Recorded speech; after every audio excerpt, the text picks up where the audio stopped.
So Marco Rubio stood in Manila today in front of the ASEAN ministers, and he looked at the cameras and he said something about Iran that's got a whole lot of people in Washington very, very quiet. Let me explain what he actually just did. Before I break it down, drop the country you're watching from in the comments. I actually go through them. And if this kind of thing matters to you, go ahead and hit subscribe. We don't dance around the real stuff here. So there's a part of what Rubio said today that most of the news coverage is completely missing. And I want to walk you through it. Because this wasn't just a diplomat making a statement. This was a line in the sand. And the way he drew it, I don't think people realize how serious this could get. The setting was Manila, the ASEAN Foreign Ministers meeting. Photo op, handshakes, smiles for the cameras. The kind of thing that usually gets a 30-second clip on the evening news and then nobody thinks about it again. But Rubio stepped up to that backdrop and he looked into the cameras and he said that Iran is not serious about the nuclear talks. And then he went further. He brought up the Strait of Hormuz. He said that if we let Iran control that waterway, it creates what he called a dangerous precedent. Now let me stop right there, because I want you to understand what he's actually talking about. Because the Strait of Hormuz is not some random piece of ocean. This is the mouth of the Persian Gulf. 20% of the world's oil passes through that narrow stretch of water every single day. Every day. And Iran has been threatening to shut it down for years. But here's what nobody's talking about. Rubio didn't just warn Iran about the strait. He's actually saying the quiet part out loud. He's telling the world that the United States will not accept any legal or military claim by Iran over that waterway. And he didn't hedge. He didn't couch it in diplomatic language. He said Iran has no authority there under any existing legal mechanism. That's a very specific phrase, and it matters. Because for months now, the Biden administration had been handling Iran with kid gloves. Careful statements, open channels for back-channel talks, trying to revive the nuclear deal, trying to walk a tightrope between Israel, the Gulf states, and Tehran. And it was messy, and it was complicated, and honestly, a lot of people thought it was going nowhere. But Rubio came in and he basically threw that whole playbook in the trash. He said Tehran isn't serious. Not just that the talks are stalled, that they're not serious. That's a value judgment. That's a judgment on their character as a negotiating partner. And when you're a Secretary of State and you say that about another country, you're not looking for a breakthrough anymore. And then he brought up freedom of navigation. He called it a fundamental principle. And he warned that the global economy and international trade rules are threatened if that principle is not upheld. Now ask yourself, why is he talking about this in Manila? Why is the Secretary of State standing in the Philippines in front of Southeast Asian ministers warning about a strait on the other side of the Indian Ocean? Because he's not just talking to Tehran. he's talking to Beijing. Let me explain that. Because the Strait of Hormuz is not just about Iranian aggression. It's about the precedent. If Iran can effectively blockade the strait and the world just accepts it, what's to stop China from doing something similar in the South China Sea?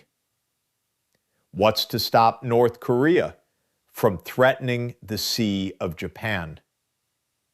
What's to stop anybody with a navy from carving out a chunk of ocean and declaring it theirs? That's the precedent Rubio is worried about.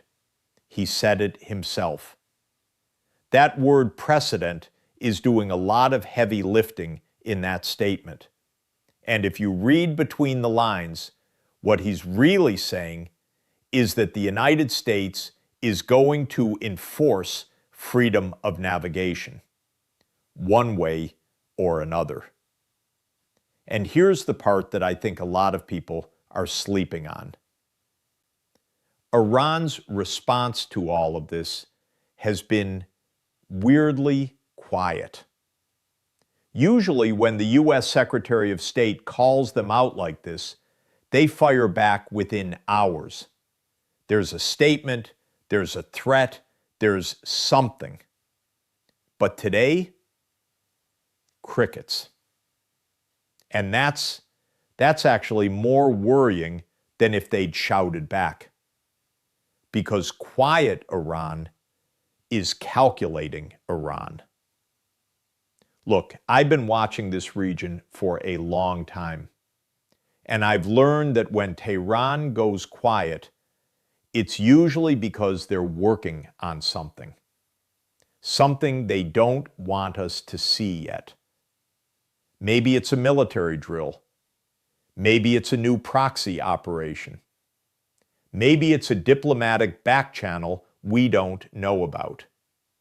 But they're never just silent. And Rubio knows that. He's been in the Senate Foreign Relations Committee. He's sat through the briefings. He knows the intelligence. He knows the patterns. So for him to stand there and make that statement, knowing the likely Iranian response, he's okay with whatever comes next. And that right there is the story underneath the story. Because the Biden approach was about managing the conflict. The Rubio approach is about resolving it. And those are two very different things. Managing means keeping the status quo, making sure nobody does anything too crazy, keeping the oil flowing, keeping the channels open. It's a holding pattern. Resolving means confronting the problem head on, taking the risk of a confrontation in order to change the dynamic permanently. It's a bet, a big bet, a bet that the United States can force Iran to back down without a war. Or a bet that if it does come to war, the United States will win it quickly enough that the global economy doesn't collapse. That's a hell of a bet. And it's not just Iran, it's the whole region. Because if you take Iran seriously, really seriously, then you also have to take their proxies seriously. Hezbollah in Lebanon, the Houthis in Yemen, the militias in Iraq and Syria. Every single one of those groups is a potential flashpoint. And every single one of them is waiting to see what Washington does next. There's a moment in the movie The Godfather when Michael Corleone says, It's not personal, Sonny. It's strictly business. And then he has all his enemies killed in one day. That's the kind of energy Rubio is projecting right now. Not personal, strictly business. But the business is deadly serious. Let me back up for a second and give you the timeline, because this didn't come out of nowhere. For the past 6 months, the United States has been publicly engaged in indirect negotiations with Iran. Indirect. That means we don't even talk to them directly. The Omanis and the Swiss carry messages back and forth. That's how broken the relationship is. We can't even sit in the same room. And these indirect talks have been going in circles because Iran's demands have been unrealistic. They want sanctions relief without verifiable nuclear constraints. They want security guarantees without giving up their missile program. They want all the benefits of being a responsible international actor without any of the obligations. And the Biden administration was trying to paper over those differences, trying to find a middle ground that didn't exist. Because the middle ground on nuclear enrichment is like the middle ground on being pregnant. You either are or you aren't. And Rubio is the one who just said that out loud. He's essentially admitting that the negotiation track is dead. Not dying, dead. The talks that have been going on for months, the ones that the administration was quietly hoping would produce a breakthrough before the election, he just told the world that Iran isn't serious. And if one side isn't serious, there's no deal. There's no negotiation. There's only pressure. And that pressure is going to look a lot like the maximum pressure campaign of 2019. More sanctions, more military presence in the Gulf, more close calls, more incidents that could spiral out of control. And the thing is, he's not wrong. You know, I read the full transcript of what he said, and here's the line that really got me. He said, "The global economy is built on the freedom of navigation, and we cannot allow a dangerous precedent to be set that would give Iran control over one of the world's most strategic waterways." Now think about that phrase. The global economy is built on it. He's not just talking about oil. He's talking about the entire architecture of world trade. The container ships, the tankers, the cargo vessels, the insurance markets, the shipping lanes. All of it depends on the assumption that the high seas are free. And if Iran can break that assumption, everyone can break that assumption. That's the precedent he's warning about, and it's a real one. I mean, we've already seen attacks on tankers in the Gulf of Oman. We've seen Iran seize vessels. We've seen those little speedboats swarming around. It's been going on for years. But it's always been a nuisance, a problem to be managed. Rubio is saying it's no longer a nuisance. It's a threat. A fundamental threat to the international order. And he's acting like it. Now, you might be asking yourself, why now? Why Manila? Why today? Because the ASEAN ministers are a perfect audience for this message. Southeast Asia has just as much stake in freedom of navigation as the United States does, maybe more. They're the ones whose shipping lanes go through the South China Sea. They're the ones who see China's navy getting bigger and bolder. They're the ones who need to know that the United States still has the will to enforce the rules of the road. And Rubio is telling them, we do. We still have the will, and we're going to demonstrate it in the Gulf. The Iranians are watching. The Chinese are watching. The Russians are watching. Even the Israelis are watching. Because this is the moment where the United States pivots from a defensive posture to an offensive one. From we're trying to prevent a crisis to we're going to change the facts on the ground. And that is a massive shift. Let me give you an example of what I'm talking about. There are American naval assets in the Gulf right now. The Fifth Fleet, based out of Bahrain. Carrier strike groups, destroyers, mine countermeasure ships, the whole thing. Up until today, their mission has been, let's call it, deterrence and reassurance. Show the flag. Make sure Iran knows we're there. But don't poke the bear. Don't escalate. Stay professional. But after Rubio's statement, I think that mission changes. If Iran isn't serious about talks, if the negotiation track is dead, then the military track becomes the only track.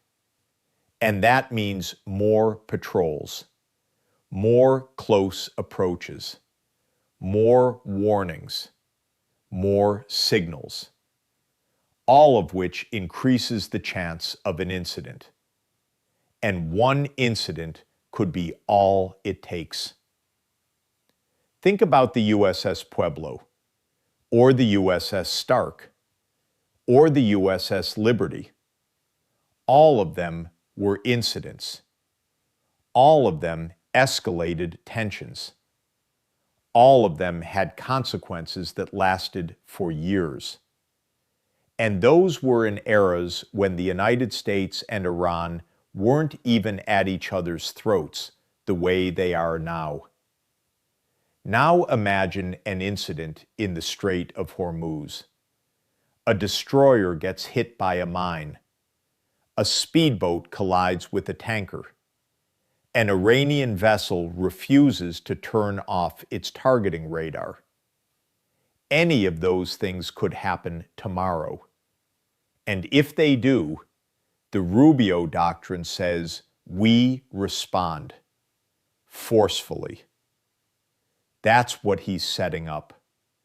That's the dangerous precedent he's warning against. The precedent of letting Iran get away with it. He's drawing a line, and he's doing it in front of the world. Now, I want to talk about the domestic politics of this for a second, because I think it matters. Rubio is a Republican. The president is a Democrat. And this is an election year. Or it's not an election year, I'm sorry. My mind is spinning. It's 2026. Midterms are coming. But the dynamics are similar. There's a natural tension between the State Department and the White House. There's always been that tension. Secretaries of State tend to develop their own foreign policy instincts, and sometimes those instincts clash with the president's. Biden has been cautious on Iran. He's been focused on de-escalation. He wants to avoid a war in the Middle East. He wants to focus on China. He wants to keep the oil prices down. All of those are valid priorities. But Rubio is saying those priorities are in conflict with reality, because you can't de-escalate with someone who's not serious. You can't focus on China if Iran is threatening the global economy, and you can't keep oil prices down if the strait is closed. So what you're seeing is a Secretary of State who is trying to force a decision. He's saying, Mr. President, we have to choose. We can't have it both ways. Either we stand up to Iran or we let them have the strait. And that is a very, very big deal, because it means there's a policy fight inside the administration, a real one, not just bureaucratic jockeying, a fundamental disagreement about what America's role in the world should be. And Rubio just went public with that fight. He stood in front of the cameras and he made his case to the world. And he did it in a way that makes it very hard for the president to walk it back. Let me tell you what I think is going to happen next. I think you're going to see more American naval movements in the Gulf. I think you're going to see more joint exercises with Gulf states. I think you're going to see more sanctions designations on Iranian entities.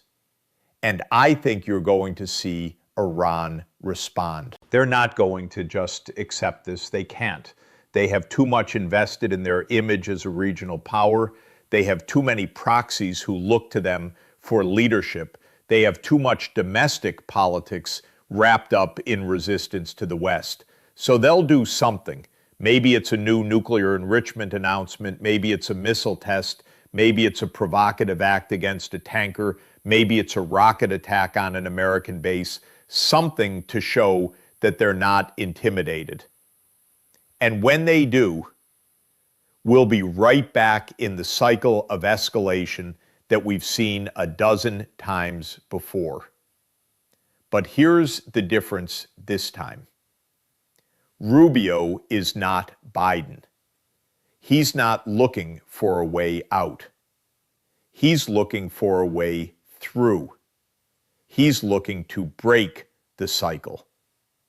And that means he's willing to take risks that the previous administration wasn't.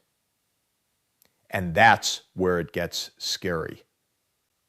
Because if he's willing to take those risks, he's also willing to accept the consequences. And the consequences of a confrontation with Iran are huge.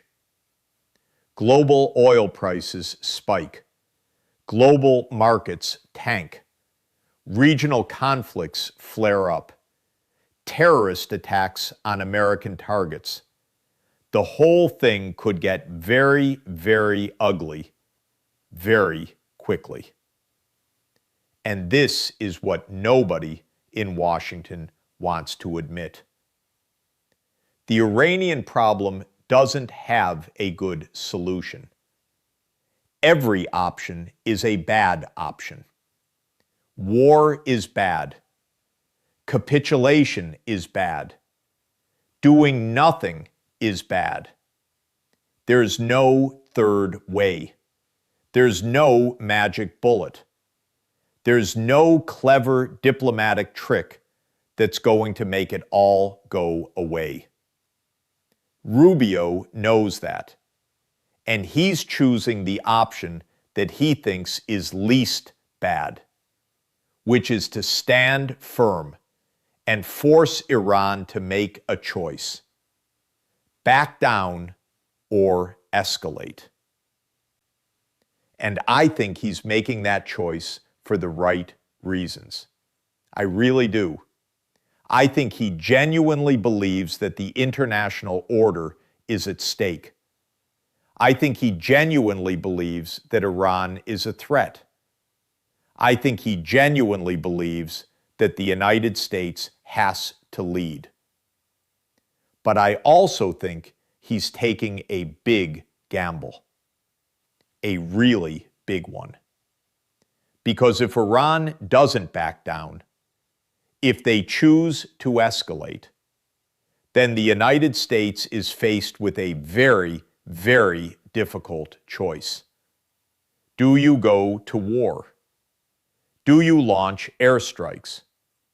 Do you blockade the strait? Do you invade? Do you do something else? All of those options have enormous costs. All of them are risky, and all of them could fail. And if any of them fail, the United States loses credibility. And if the United States loses credibility, the world order becomes a lot more dangerous. So when Rubio said that about Iran, when he said they're not serious, he was saying something much bigger. He was saying that the United States is done playing games. He was saying that the era of managing threats is over. He was saying that the era of confronting them is here. And that right there is the most important sentence you'll hear today, because it means everything changes. The Middle East changes. The global economy changes. American foreign policy changes. The world changes. And all of that happened in a photo op in Manila, in front of a bunch of ASEAN ministers with a bunch of cameras rolling. That's how it happens sometimes. Not in a big speech at the United Nations, not in a primetime address, not in a dramatic crisis, in a photo op in Manila on a Wednesday. But that's not the whole picture. I mean, there's another layer to this, because Rubio's statement also has to be understood in the context of what's happening in Israel and the Gulf states and the UAE and Saudi Arabia. All of those countries have been building a quiet coalition against Iran, an alliance of convenience based on shared threat perception. And what Rubio just did was effectively say, we're on board. We're in the coalition. The United States is back. He didn't say the word coalition. He didn't say alliance. He didn't even say partners. But he didn't have to, because everyone who was listening understood exactly what he meant. The Iranians understood too. And that's why they're quiet right now. They're figuring out their response. They're measuring their options. They're thinking about how to hit back without escalating too far. Because they know that the Rubio doctrine is not a bluff. It's a real policy with real teeth. And that's what makes it dangerous, because the Iranians have a tendency to miscalculate. They misjudged the Americans in 2020 when they shot down that drone. They misjudged the Americans in 2019 when they attacked the tankers. They misjudged the Americans in 2016 when they harassed those Navy boats. They've got a track record of getting it wrong. And if they get it wrong again, if they interpret Rubio's statement as a bluff, if they do something stupid, we could be looking at a very different world by the end of the year. But let me also say this. There's a part of me that thinks Rubio is right to do this. I mean, if you believe that Iran is a threat to the global order, if you believe that the nuclear deal was a mistake, if you believe that the United States has to enforce freedom of navigation, then his position makes perfect sense. You can't negotiate with people who aren't serious. You can't de-escalate with people who are determined to escalate. You can't give in to people who see weakness as an opportunity. So the only option is to stand firm, to make it clear that the cost of aggression will be higher than the benefit, to deter through strength. That's the logic, and it's a powerful one. But it also assumes that the other side is rational, that they'll respond to deterrence, that they'll calculate the costs and benefits and choose to back down. And that's a big assumption. Because what if they're not rational? What if they believe that their survival depends on confrontation? What if they believe that the United States is going to collapse anyway, so they might as well go down fighting? What if they just don't care? That's the nightmare scenario, the one nobody wants to think about, the one where the rational deterrence doesn't work, because the other side has a different rationality, a logic that's not our logic, an interpretation that's not our interpretation. And if that happens, we're in a whole different kind of trouble. So let me be straight with you. I don't know where this is going. Nobody does. Not Rubio, not Biden, not the Iranians, not the Israelis, not the Saudis. Nobody. What I do know is that we just stepped onto a new path. A path that leads somewhere different than where we were heading before. A path that has more risk, more danger, more potential for conflict. And I know that Rubio made that choice deliberately. He didn't stumble into it. He didn't misspeak. He didn't get off message. He meant every word. So the question you have to ask yourself is, how do you feel about that?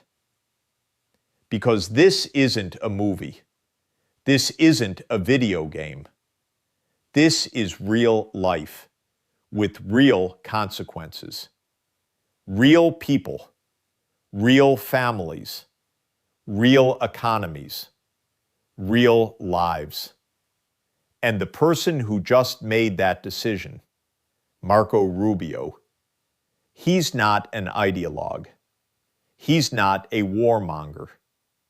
He's a politician, a serious politician, a smart politician, a politician who has been studying these issues for years. And he came to a conclusion. He came to the conclusion that the old way wasn't working, that the threat was getting worse, that the only answer was to stand up and fight. And maybe he's right. Maybe this is exactly what the world needs. Maybe a show of strength will actually bring Iran to the negotiating table. Maybe they'll see that they can't win and they'll cut a deal. Maybe everything works out, but maybe not. And that's the part I can't get out of my head. The maybe not. Because if Rubio is wrong, if Iran doesn't back down, if the confrontation escalates into a war, then we're all in for a very, very difficult time. Gas prices spike. The economy slows. Troops get deployed. People get killed. The whole thing becomes a disaster. And the worst part is, there's no easy way back. Once you've started down that path, you can't just turn around. Once you've committed to the confrontation, you have to see it through. And seeing it through means accepting the consequences, whatever they are. That's the weight of what happened in Manila today. That's the meaning behind those words. That's the reality we're now living in. We're in a new era. The era of confrontation. The era of hard choices. The era of risk. And the question is, are we ready for it? Let me wrap this up with a thought. And it's a thought that's been nagging at me all day. When Rubio said that Iran wasn't serious about the talks, he was also saying something about the United States. He was saying that we are serious, very serious, serious enough to back it up, serious enough to take the risk. And that's a statement of intent, a statement that shapes the world, a statement that changes the rules. So the next time you hear someone say that diplomacy is the answer, remember what happened in Manila. Remember what Rubio said. Remember that there are moments when diplomacy fails. And when it fails, only power is left. And power, my friend, is a dangerous thing to wield. But it's also the only thing that some people understand. We're going to be watching this very, very closely over the coming days. And you should too. Because what happens next is going to determine the shape of the world we live in, the economy we depend on, the security we rely on, the future we're building. This isn't over. It's just getting started. All right, that's what I've got for you today. Go ahead and share your thoughts in the comments. I'll be reading them. And if you want to stay on this with me as it unfolds, you know what to do. Take care and keep your eyes open.